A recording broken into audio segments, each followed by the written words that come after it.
Hey guys, I'm John Setzler and welcome to Atlanta Grill Company.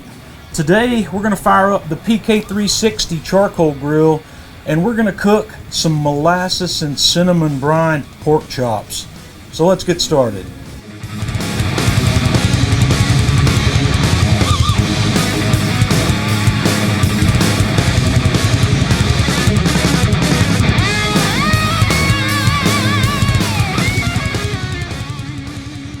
We're going to get started by making our marinade for this pork. And this is something you want to do in advance if you get the chance, because this has to be heated and then chilled before you can marinate in it. So I'm starting out with 1 cup of water in a saucepan. I'm going to add 1/4 cup of salt. I'm going to add 2 just smashed cloves of garlic. I've got 1/2 teaspoon of black peppercorns. I've got 1/4 teaspoon of cayenne pepper. I've got 2 cinnamon sticks that we're going to toss in there, and we're going to add about 1/4 cup of molasses. And then I'm just going to stir that as it's heating to get that sugar and molasses dissolved. After that comes up to almost a simmer, I'm going to turn my heat down to low. We're going to put the lid on that and we're going to let that simmer there for 10 minutes. And after I've let that simmer for 10 minutes, I'm going to strain out my solids. I've already taken the large pieces of garlic and cinnamon out of there, and I just want to catch those peppercorns as well. And I'm going to put that into a plastic container that I can toss a lid on, and then that's got to go in the refrigerator to chill. So you want that cold before you put your meat in it. So like I said, this is a good thing to do in advance.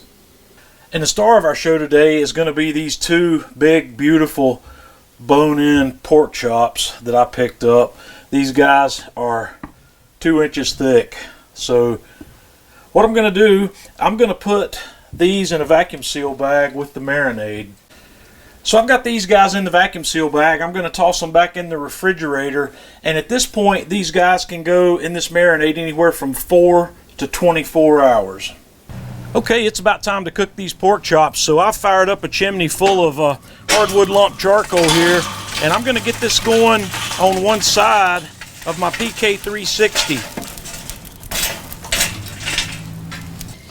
I'm going to put the grill grates in place, and I'm going to set a couple of pieces of my grill grates right on top of that and let those get nice and hot.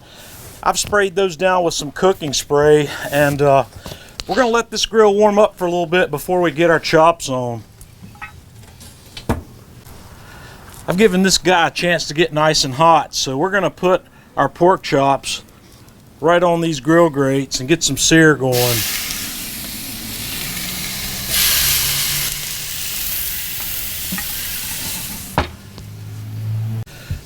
About 2 minutes in here, I want to give them a little turn. We'll give them 2 more minutes.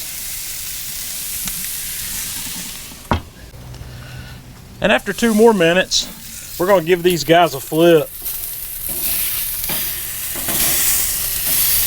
And do the same thing on the other side.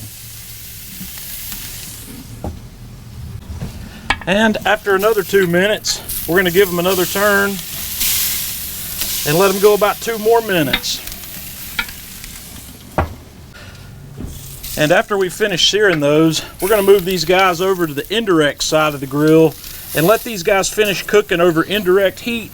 When it comes to pork chops, my personal target is I like to have those off the grill by the time they hit about 140 degrees internally, where they'll finish up at about 145. Those guys are going to be nice, and we'll cut into one of these when they're done. So let's just let those finish cooking. Okay, these guys are finished, and I lied to you just a little bit. I decided to take these off when they get to 135. So I'm going to set these aside, and I'm going to cover them with foil and let them rest for about 10 minutes. Okay, I've given these guys 10 minutes or so to rest, so let's take a slice in here. I want you to look at that. Look how juicy that is. Man, it is just running. I like to take mine off, like I said, at 135 and let them rest up to between 140, 143. This is delicious. Guys, you're going to have to give this recipe a try. Let us know what you think. Until next time, this is John Setzler with Atlanta Grill Company.